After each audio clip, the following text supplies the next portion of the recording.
আমি তাহলে নেক্সট ভিডিওর জন্য আবার একটা নিয়োগ দেই। অহনার থেকেও অনেক সুন্দর আর স্মার্ট মেয়ে বাছাই করব আমি। আদ্রিয়ান সেই কথা শুনে বলল, ঠিক আছে। অহনা আজ আদ্রিয়ানের বাসাতেই আছে, কারণ মিসেস তামালিকা আজ যেতে দেননি অহনাকে। আদ্রিয়ান যেহেতু আজ চলে যাবে, সেজন্য তিনি চাইছেন আজ অহনা তাদের বাসাতেই থেকে যাক। আদ্রিয়ান আজ রাতের ফ্লাইটে ঢাকা ছাড়বে, সেজন্য আদ্রিয়ান চাইছিল অহনাকে সে সত্যিটা বলেই যাবে। তাহলে সে 1 মাস পর দেশে এসে একদম নির্ঝামেলায় তার কাজ পেয়ে মন দিতে পারবে। আদ্রিয়ান শুধু সুযোগ খুঁজছে, কিন্তু বলতে পারছে না, কারণ অহনা এখন পর্যন্ত তার সামনে আসেনি। অন্যদিকে অহনা রুমে বসে থেকে কাঁদছে। আসলে আদ্রিয়ান আজ চলে যাবে দেখে অহনার মনটা ভীষণ খারাপ। সেজন্য সে একা একা রুমের মধ্যে বসে কাঁদছে আর চিন্তা করছে এই 1 মাসে সে আদ্রিয়ানকে না দেখে থাকবে কি করে। হঠাৎ আদ্রিয়ান অহনার রুমে প্রবেশ করলো আর এসেই বলল, অহনা, তোমাকে আমি কিছু বলতে চাই। কিন্তু অহনা আদ্রিয়ানের গলা শোনা মাত্র দৌড়ে এসে আদ্রিয়ানকে জড়িয়ে ধরলো আর বলল, আপনি প্লিজ তাড়াতাড়ি চলে আসবেন। এই 1 মাস আমি আপনাকে না দেখে কি করে থাকবো? আদ্রিয়ান অহনার কথা শুনে আর তার কান্নাকাটি দেখে সে কি বলতে এসেছিল সেটাই ভুলে গেল। আদ্রিয়ান একদম রোবটের মতো হয়ে রইল। এদিকে অহনা ডুকরে ডুকরে কাঁদছে আর বলছে, বিদেশ গিয়ে আমাকে আবার ভুলে যাবেন না তো? আদ্রিয়ান একবার তার বুক থেকে অহনাকে সরিয়ে দিল আর তার চোখের পানি মুছে দিয়ে হাসতে হাসতে বলল, এই মেয়ে, তুমি কি পাগল নাকি? এইভাবে কেউ কাঁদে? মানুষের আপন কেউ মারা গেলেও তো এইভাবে কাঁদে না। অহনা তখন বলল, আমার তো সেরকমই মনে হচ্ছে আমার প্রিয় মানুষটা আমাকে ছেড়ে কত দূরে চলে যাচ্ছে। আদ্রিয়ান এবার আবার হেসে উঠল। সে হাসতে হাসতে বলল, তুমি আমাকে এত ভালোবাসো কেন? কি জন্য ভালোবাসো? এত ভালোবাসার একটা রিজন দেখাও। অহনা তখন বলল, জানি না, আমি শুধু জানি আমি আপনাকে অনেক বেশি ভালোবাসি, যে ভালোবাসার কোনো কারণ নেই। আদ্রিয়ান তখন বলল, অহনা, একটা সত্যি কথা বলবো, শুনবে? জি বলেন। আমি জানি কথাটা শুনলে তুমি ভীষণ মন খারাপ করবে, কিন্তু কিছু করার নেই আমার। এই সত্যটা আড়াল করে আমি তোমাকে আরো বেশি কষ্ট দিচ্ছি। কি এমন কথা? আই এম সরি অহনা, আমি তোমাকে কখনো কোনো দিনও ভালোবাসিনি, আর বাসতেও পারবো না। মানে কি বলছেন এসব? হ্যাঁ, ঠিক বলেছি। আমি তোমার সাথে মিথ্যা ভালোবাসার নাটক করেছি এতদিন, যাতে করে তুমি আমার সব কথা শোনো আর আমার কথা মতো প্রতিটা ভিডিওর জন্য কাজ করো। অহনা আদ্রিয়ানের কথা শুনে হা হয়ে রইল। এই কথাগুলো কি সত্যি আদ্রিয়ান বলছে? অহনার বিশ্বাসই হচ্ছে না। আদ্রিয়ান তখন বলল, আমি তোমাকে বাকি সবার মতো ভেবে এসেছি, কিন্তু তুমি যে সম্পূর্ণ আলাদা টাইপের মেয়ে তা আমি আজ বুঝে গেলাম। অনেক মেয়েই আমাকে ভালোবাসে, কিন্তু তারা সবাই তাদের ক্যারিয়ার গড়ার লক্ষ্যে আসে। আমি তোমাকেও সুযোগ দিয়েছিলাম, কিন্তু তুমি সেটা গ্রহণ করোনি। তুমি যে শুধু আমাকেই ভালোবাসো এটা আমি বুঝে গেছি। অহনা আদ্রিয়ানের কথা শুনে কোনো উত্তর দিল না, কারণ তার যে আজ কথা বলার শক্তিটাই নষ্ট হয়ে গেছে। আদ্রিয়ান তখন বলল, আই এম সরি অহনা, পারলে আমাকে ক্ষমা করে দিও। অহনা এবার কথা বলে উঠল। সে এবার তার চোখে পানি মুছে বলল, আমাকে কেন ভালোবাসা যায় না সেটা কি জানতে পারি আদ্রিয়ান? আমি একসময় মোহনা নামের একটা মেয়েকে ভীষণ ভালোবাসতাম। তাকে আমি আজও ভালোবাসি। সেই জন্য দ্বিতীয়বার প্রেমে পড়তে চাই না অহনা, কারণ আমি এখনো আমার ফার্স্ট ভালোবাসার মানুষের প্রতি আসক্ত। তার জায়গায় আমি অন্য কোনো মেয়েকে বসাতে পারবো না। সেই মেয়ে কোথায় এখন? জানি না সে কোথায় আছে, তবে আমি তাকে অনেক খুঁজছি। অহনা তখন বলল, কি হয়েছিল আপনাদের মধ্যে যে কারণে আপনারা আজ আলাদা? এটা একান্তই আমার পার্সোনাল ম্যাটার, সেই জন্য বলতে পারছি না। অহনা আদ্রিয়ানের কথা শুনে হাসতে হাসতে বলল, আরে ভালোবাসা মানুষকে সত্যি অন্ধ করে দেয়। যে মেয়ে আপনাকে ঠকিয়েছে সেই মেয়েকে আপনি এখনো ভালোবাসেন, যার জন্য আপনার সুন্দর জীবনটা এভাবে নষ্ট হয়ে গেল, সেই খারাপ দুশ্চরিত্রা মেয়ের জন্য এখনো অপেক্ষা করছেন? আদ্রিয়ান এবার চিৎকার করে বলে উঠল, মুখ সামলিয়ে কথা বলো অহনা, সে আমার কাছে সবসময় পবিত্র। তার চরিত্র নিয়ে খবরদার কথা বলবে না। অহনা এবার নিজেও চিৎকার করে বলল, সেদিন আপনি কই গিয়েছিলেন মিস্টার আদ্রিয়ান? যেদিন মোহনাকে সবাই মিথ্যা অপবাদ দিয়েছিল, সেদিন আপনি কই মুখ লুকিয়ে বসেছিলেন? যেদিন মোহনা আপনার কাছে ছুটে এসে বারবার বলেছিল মানুষের কথা বিশ্বাস করো না আদি, প্লিজ আমাকে অ্যাকসেপ্ট করে নাও, সেদিন কই গিয়েছিলেন আদ্রিয়ান, যেদিন অপমান সহ্য করতে না পেরে মোহনা আত্মহত্যার পথ বেছে নিয়েছিল? আর আজ আপনি এখনো সেই ভালোবাসার স্মৃতি আঁকড়ে ধরে বেঁচে আছেন। অথচ যখন মূল্য দেওয়ার কথা ছিল তখন তাকে ঘৃণা করেছেন, নিজের মুখে আপনার জীবন থেকে তাকে সরিয়ে যেতে বলেছেন। কেন করেছেন এমন? অহনার কথা শুনে আদ্রিয়ানের যেন পুরো পৃথিবী ঘুরতে লাগলো। অহনা এসব কি বলছে? অহনা মোহনার কথা জানলো কি করে? আদ্রিয়ান মোহনার কথা জিজ্ঞেস করতে যাবে ঠিক তখনই অহনা রুম থেকে বের হয়ে গেল। এদিকে আদ্রিয়ান অহনা অহনা করে চিল্লাতে লাগলো, কিন্তু অহনা আর পিছু ফিরে তাকালো না। তখন আদ্রিয়ান দ্রুত গিয়ে অহনাকে ধরে ফেললো আর বলল, তুমি কে? অহনা তখন আদ্রিয়ানের হাত ছেড়ে দিয়ে বলল, আমি আপনার জীবনটা তছনছ করার জন্য এসেছিলাম আদ্রিয়ান। আপনাদের পুরো পরিবারকে ধ্বংস করতে চেয়েছিলাম, যেমন ভাবে আপনি আমার পরিবারকে ধ্বংস করেছেন। কিন্তু আফসোস, আমি কিছুই করতে পারলাম না। আমি ব্যর্থ হয়ে ফিরে যাচ্ছি, কারণ আপনি যে এখনো আমার বোনকে ভালোবাসেন, আর আপনার বাবা মার মতো ভালো মানুষ যে কেউ হতেই পারে না। তুমি এতদিন তাহলে আমার সাথে নাটক করেছো? এই যে আমাকে নিয়ে তোমার পাগলামিগুলো সব কি তাহলে তোমার অভিনয় ছিল? হ্যাঁ, অভিনয় ছিল। আমি আপনাকে কোন দুঃখে ভালোবাসতে যাব আদ্রিয়ান? আপনি হাজার মেয়ের ক্রাশ হতে পারেন, কিন্তু আমার নয়। তাছাড়া আপনার সবচেয়ে বড় পরিচয় হলো আপনি আমার বোনের প্রেমিক হন। আদ্রিয়ান তখন বলল, কেন এই অভিনয় করছো অহনা? অহনা তখন বলল, আপনার ব্যাপারে খোঁজ খবর নেয়ার জন্য। এখন সত্যি করে বলুন, আমার বোনকে হোটেলে নিয়ে গিয়েছিল কে? আদ্রিয়ান সেই কথা শুনেই বলল, মোহনা কিন্তু ছোট বাচ্চা ছিল না, তাছাড়া কেউ তাকে জোর করেও নিয়ে যেতে পারে না। সে নিজের ইচ্ছাতেই গিয়েছে। রিসিপশনে তারই নাম লেখা ছিল, সে নিজে সাইন করেছে। তার মানে আপনি এখনো বিশ্বাস করেন না আপুর সাথে যে ছেলের ভিডিও ভাইরাল হয়েছে সেটা সত্যি ঘটনা? আমি ভালো মন্দ বুঝি না অহনা। আমার বোন যে আমার বিশ্বাস ভেঙেছে আমি শুধু এইটাই বুঝি।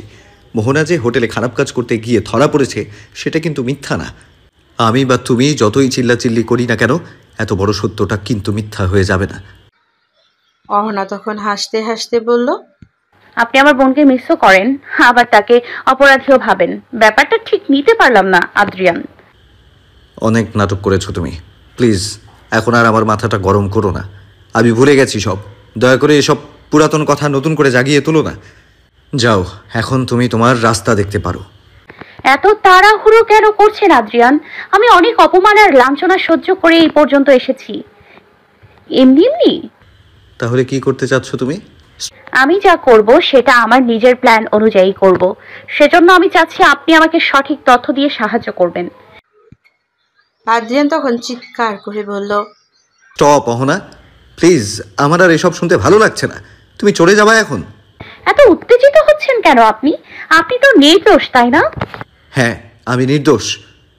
আমার কেন জানি মনে হচ্ছে সবকিছু আপনারই একটা সাজানো ফাঁদ ছিল। আপনি নিজেই মোহনাকে হোটেলে গিয়ে নিয়ে গেছেন, মাঝখান থেকে আমার বোন দোষী হয়েছে, আর আপনি হয়েছেন সাধু বাবা। আদ্রিয়ান তখন হাসতে হাসতে বলল, তোমার মাথা পুরোই গেছে অহনা। আমি মোহনাকে ভালোবাসি, ভীষণভাবে ভালোবাসি। আমাদের 2 বছরের রিলেশন ছিল। এত ভালোবাসার পরেও আমি কি করে ওর সাথে বেইমানি করতে পারি? অহনা তখন চিল্লিয়ে বলল, করতেই পারেন, কারণ অভিনয় করা আপনার পেশা। আপনি আপনার স্বার্থের জন্য সবকিছু করতে পারেন। আপনি তো স্বার্থের জন্য আমার সাথেও প্রেমের অভিনয় করেছিলেন। এখন কি করে বিশ্বাস করি আপনাকে বলুন তো? আদ্রিয়ান তখন বলল, মোহনাকে ঠকিয়ে আমার কি লাভ? এখানে আমার কিসের স্বার্থ থাকতে পারে? অহনা তখন বলল, হয়তো আমার বোনকে ভীষণভাবে ভালো লেগেছে, সেজন্য এতদিন প্রেম চালিয়ে গেছেন। কিন্তু যখন দেখলেন আর ভালো লাগছে না, তখন এই নাটকটা সাজিয়েছেন যাতে করে আপদ ও দূর হয়ে যায়, আর আপনার রাস্তাও ক্লিয়ার হয়ে যায়, যাতে করে আবার নতুন আরেকজনের সাথে এই প্রেম প্রেম খেলা খেলতে পারেন। আদ্রিয়ান এবার অহনার কাছে গিয়ে বলল, আমাকে তো অনেকদিন ধরেই পটাতে চাইছো, পেরেছো কি? বিছানা পর্যন্ত নিয়ে গেছো আমাকে। আমি কি তোমাকে একবারের জন্য টাচ করেছিলাম? আমি হলাম আদ্রিয়ান। আমার পেশা যেমন গান গাওয়া, তেমনই নেশাও এই গান গাওয়া। আমি আগেও বলেছি আর এখনও বলছি, আমি কখনো কোনো দিনও কোনো নারীতে আসক্ত ছিলাম না আর থাকবো না। আমি শুধুমাত্র একজনাতে আসক্ত ছিলাম, আর সারা জীবন তারই থেকে যাব। আমি মোহনাকে ভালোবাসি, বুঝেছ? দ্বিতীয়বার আর অন্য নারীর কথা বলবে না। মোহনা ছাড়া আমার জীবনে অন্য নারী ছিল না, আর আসবেও না। অহনা সেই কথা শুনেই বলল, তা এতই যখন প্রেমিকাকে ভালোবাসতেন তাহলে তাকে বিশ্বাস কেন করেননি? কেন একবারের জন্য ভাবেননি কেউ শত্রুতা করে এই কাজটা করেছে? আদ্রিয়ান এবার আর অহনার প্রশ্নের কোনো উত্তর দিল না। অহনা তখন বলল, আমার বোন কিন্তু অমন ক্যারেক্টারের মেয়েই ছিল না, সেটা আপনি নিজেও তো ভালো করে জানেন। তাহলে কেন বুঝতে পারেননি? সেদিন আপনি কেন প্রতিবাদ করেননি? আদ্রিয়ান তখন বলল, প্লিজ অহনা, আমি হাত জোর করে বলছি, এসব এখন থামাও। আমি আর শুনতে চাই না এসব কিছু। অহনা তখন বলল, আপনি না শুনতে চাইলেও আজ আপনাকে শুনতে হবে এসব, কারণ আজ আমার বলার দিন আদ্রিয়ান। আপনি যদি সেদিন আমার বোনকে একটু সাপোর্ট করতেন তাহলে আমার বোনকে আত্মহত্যা করতে হতো না, আর আমার বাবা হার্ট অ্যাটাক করে মারা যেত না। আমাদের আপনি অনেক বড় ক্ষতি করেছেন, এর জন্য কিন্তু আপনাকে অনেক শাস্তি ভোগ করতে হবে। আদ্রিয়ান তখন বলল, তুমি আমাকে দোষারোপ কেন করছো? আমি কি ওকে আত্মহত্যা করতে বলেছিলাম? বলেননি, কিন্তু এমন ভাবে অপমান করেছেন সেজন্য আমার বোন নিজের জীবনটাই শেষ করেছে। আপনি জানতেন না সে আপনাকে কতটা ভালোবাসতো? সে আপনি যদি তাকে অবিশ্বাস করেন আর তাকে অপমানজনক কথা বলেন, সে আর কি নিয়ে বেঁচে থাকতো? অহনা, তখন আমি মানসিকভাবে ভেঙে পড়েছিলাম। এই পরিস্থিতিতে রাগের মাথায় কি বলেছি সে তো আমি নিজেই জানি না। অহনা তখন চিৎকার করে বলল, তাই বলে একজন নির্দোষ মানুষকে আপনি দোষারোপ করবেন? যারা ফাঁসিয়েছে আমার বোনকে তাদের আমি শেষ করে ছাড়বো, একটারেও শান্তিতে থাকতে দিব না। এই বলে অহনা বেরিয়ে গেল। এদিকে অহনাকে যেতে দেখে তমালিকা খন্দকার বলল, আদ্রিয়ান তখন পেছন দিক থেকে বলল, মাম্মি, ওকে যেতে দাও প্লিজ। তুমি এবার একটু বাস্তবতায় ফিরে এসো। আমাদের দুইজনকে নিয়ে এসব ভুল ভাবাভাবি বন্ধ করো। তমালিকা তখন আদ্রিয়ানের কাছে এসে বলল। আদ্রিয়ান তখন বলল, আর দেখবেও না মাম্মি। আদ্রিয়ান তখন বলল, এতদিন ধরে একটা গেম চলছিল, সেই গেম আজ ওভার হয়ে গেল। এই বলে আদ্রিয়ান অহনার আগেই বাসা থেকে চলে গেল। এদিকে অহনাও যখন তার পা বাড়াতে লাগলো তখন তমালিকা বলল, আপনি বুঝবেন না এই গেম আন্টি। আন্টি, আমি আপনার বা আপনার ছেলের আপন কেউ হই না। আমিও আদ্রিয়ানকে ভালোবাসি না, আর আদ্রিয়ানও না। আমি হলাম আদ্রিয়ানের এক্স লাভার, মোহনার বোন অহনা। এই বলে অহনাও বের হয়ে গেল বাসা থেকে। তমালিকা খন্দকার অবাক নয়নে অহনার দিকে তাকিয়ে রইল। যে অহনার জন্য তার সোনার টুকরো ছেলেটার জীবন পুরাই শেষ হয়ে গেছে, সেই মেয়ে বোনকে সে এত খাতির যত্ন করেছে এতদিন, সেই মেয়েকে সে তার ছেলের বউ ভেবে বসে আছে। মোহনা আর আদ্রিয়ান একই সাথে পড়াশোনা করত। এক সময় তারা বেস্ট ফ্রেন্ড ছিল, আর বেস্ট ফ্রেন্ড থেকে তারা প্রেমিক প্রেমিকা হয়ে যায়। আদ্রিয়ান আজ এত বড় একজন শিল্পী হয়েছে শুধুমাত্র মোহনার জন্য, কারণ আদ্রিয়ানের গানের গলা খুবই সুন্দর ছিল। সে প্রায় বিভিন্ন ফাংশনে গান গাইতো, তারপর তার বন্ধুদেরও গান গাইয়ে শোনাতো। আদ্রিয়ানের এমন সুরেলা কণ্ঠ শুনে মোহনা নিজেই আদ্রিয়ানকে একটা ইউটিউব চ্যানেল আর ফেসবুকে একটা পেজ খুলতে বলে। আদ্রিয়ান ও মোহনার কথা মতো ইউটিউব চ্যানেল খোলে, আর প্রতিদিন সে নিজের গলায় গান গেয়ে পোস্ট করতে থাকে। প্রথম দিকে তেমন কোনো সাড়া পায় না সে, তবুও রেগুলার গান গাইতে থাকে। আদ্রিয়ান তার প্রতিটা গান মোহনাকে উদ্দেশ্য করে গাইতো, সব ঠিকঠাকভাবেই চলছিল। তাদের প্রেম ভালোবাসা দেখে প্রায় মানুষই হিংসে করত, কিন্তু হঠাৎ একদিন তাদের এই ভালোবাসাতে ফাটল ধরে যায়, কারণ মোহনাকে নেশাগ্রস্ত অবস্থায় তমাল নামের এক ছেলের সাথে হোটেলে দেখা যায়। পরে পুলিশ মোহনা আর ছেলেটিকে ধরে নিয়ে যায়। বেআইনি কাজের জন্য মোহনাকে পুলিশ হোটেল থেকে ধরেছে বলে একের পর এক নিউজ হতে থাকে। এই নিউজ শোনা মাত্র মোহনার বাবা হার্ট অ্যাটাক করে মারা যায়। আর এদিকে মোহনার মা অহনাকে তার এক রিলেটিভের বাড়ি রেখে আসে, কারণ তিনি চাননি এক মেয়ের জন্য মানুষ তার অন্য মেয়ের দিকে আঙ্গুল তুলে কথা বলুক। অহনা তখন মাত্র এসএসসি পরীক্ষা দিয়ে রেজাল্টের অপেক্ষায় বসে আছে। এদিকে মোহনাকে ছাড়ানোর জন্য মোহনার মা আর মামা পুলিশ স্টেশনে চলে যায়। তারা অনেক টাকা পয়সা খরচ করে অবশেষে মোহনাকে ফেরত আনে, কিন্তু মোহনা বুঝতেই পারছে না সে কত বড় একটা অপরাধ করেছে। মোহনার অপকর্মের কথা শুনে আদ্রিয়ান ভীষণভাবে ভেঙে পড়ে। সে বিশ্বাস করতেই পারছিল না মোহনা এই খারাপ পেশার সাথে জড়িত। কিন্তু যখন সবার মুখে মুখে মোহনার অপকর্মের কথা সে শোনে, তখন সে সেটা সহ্য করতে পারছিল না। সেও পুরোপুরি বিশ্বাস করে যে মোহনা একজন খারাপ চরিত্রের মেয়ে। লজ্জায় মোহনা বাড়ি থেকে বের হতে পারছিল না। তবুও সে চুরি করে আদ্রিয়ানের সাথে কথা বা দেখা করতে যায়, কারণ মোহনার বিশ্বাস ছিল আদ্রিয়ান তাকে বিশ্বাস করবে। মোহনাকে দেখে আদ্রিয়ান কিছুই বলেনি, কিন্তু আদ্রিয়ানের বন্ধু বান্ধব ভীষণভাবে অপমান করতে থাকে মোহনাকে। মোহনা তখন আদ্রিয়ানের হাত ধরে বলে। আদ্রিয়ান মোহনার হাত সরিয়ে দিয়ে সেখান থেকে চলে যায়। পরের দিন মোহনা আবার আসে আদ্রিয়ানের কাছে আর বলে। তানহা তখন বলে, মোহনা, তোর লজ্জা শরম আসলেই নেই। এত কিছুর পরও তুই কোন লজ্জায় আদ্রিয়ানের সামনে এসেছিস? অন্য কেউ হলে এই মুখ আর দেখাতো না কোনো দিন। মোহনা তখন তানহাকে ধমক দিয়ে বলে। তানহা তখন বলে, এত কিছুর পরও তোর তেজ কমলো না মোহনা, তুই আসলে লজ্জাহীন মেয়ে একটা। এবার আদ্রিয়ান চিৎকার করে বলে, তানহা, তুই কি শুরু করলি বলতো? তুই কি কারণে একজন অপবিত্র মেয়ের সাথে কথা বলে নিজেকে অপবিত্র করছিস? চলে আয় তুই। এসব নোংরা মেয়েদের থেকে আমাদের দূরে থাকাটাই বেটার। এই বলে আদ্রিয়ান তানহাকে সাথে করে নিয়ে সেখান থেকে চলে যায়, কিন্তু মোহনা ওখানেই দাঁড়িয়ে থাকে। তবে আদ্রিয়ান আর পেছনে ফিরে তাকায় না। হঠাৎ আদ্রিয়ান কি মনে করে যেন পেছনে ফিরে তাকায় আর দৌড়ে গিয়ে মোহনাকে জড়িয়ে ধরে কাঁদতে থাকে। এটাই তাদের দুজনের শেষ দেখা আর শেষ স্পর্শ ছিল, কিন্তু দুজনের কেউই সেটা বুঝতে পারেনি। মোহনাও কাঁদছে, অন্যদিকে আদ্রিয়ানও কাঁদছে। এদিকে ভার্সিটির সকল স্টুডেন্ট তাদের দেখছে আর কেউ বা ছবি তুলছে। এদিকে মোহনা কাঁদছে আর বলছে, আদ্রিয়ান, তুই কি আমাকে সত্যি অবিশ্বাস করছিস?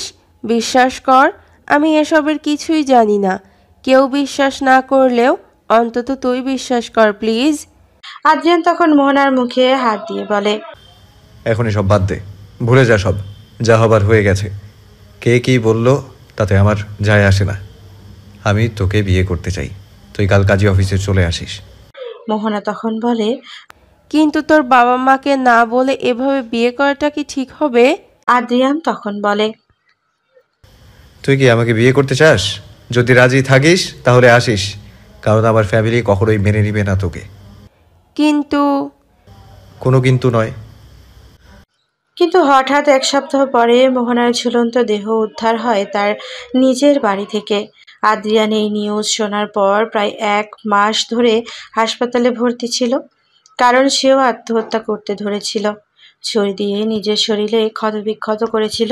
প্রায় 1-2 মাস আদ্রিয়ান হাসপাতালের বেডেই পড়েছিল।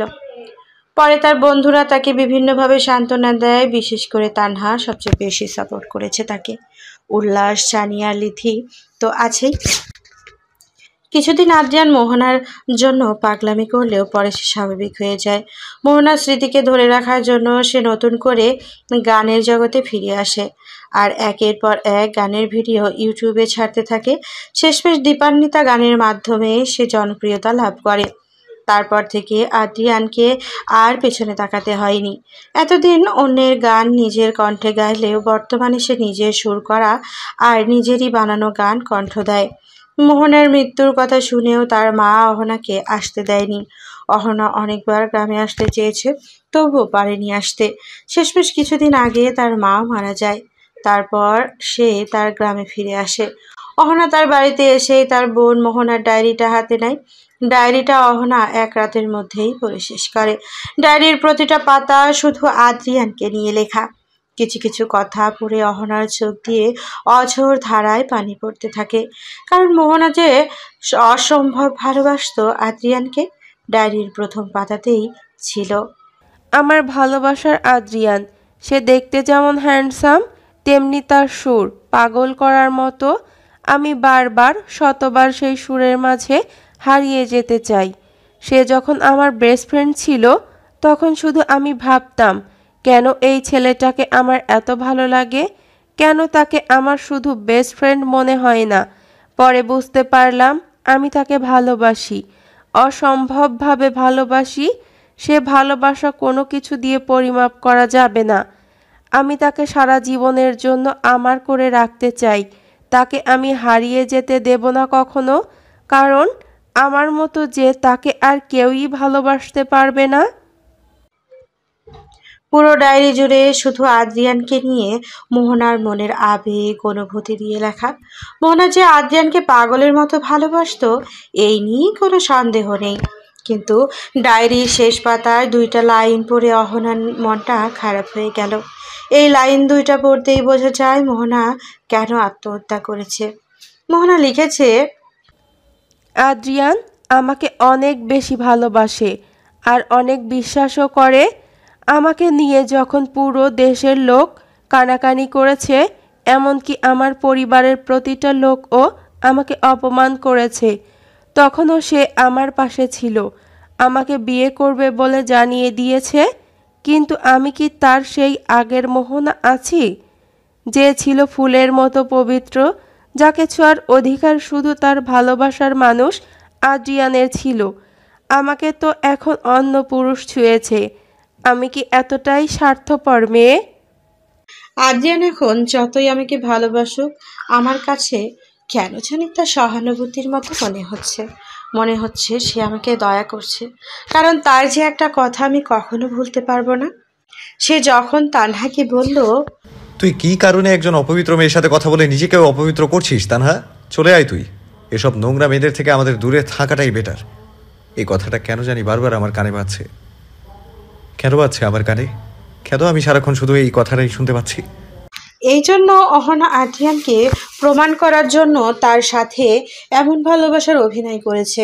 অহনা দেখতে চেয়েছে আদ্রিয়ান সত্যি অন্য নারীর প্রতি আসক্ত কিনা, আদ্রিয়ান সত্যি মোহনাকে ভালোবাসতো কিনা। না, মোহনার প্রতি তার এই ভালোবাসা শুধুই একটা নাটক ছিল। মোহনার উপর এই ষড়যন্ত্রর পেছনে আদ্রিয়ানের হাত ছিল। অহনা ছাদে একা একা দাঁড়িয়ে আছে। সে আনমনে ভাবতে লাগলো,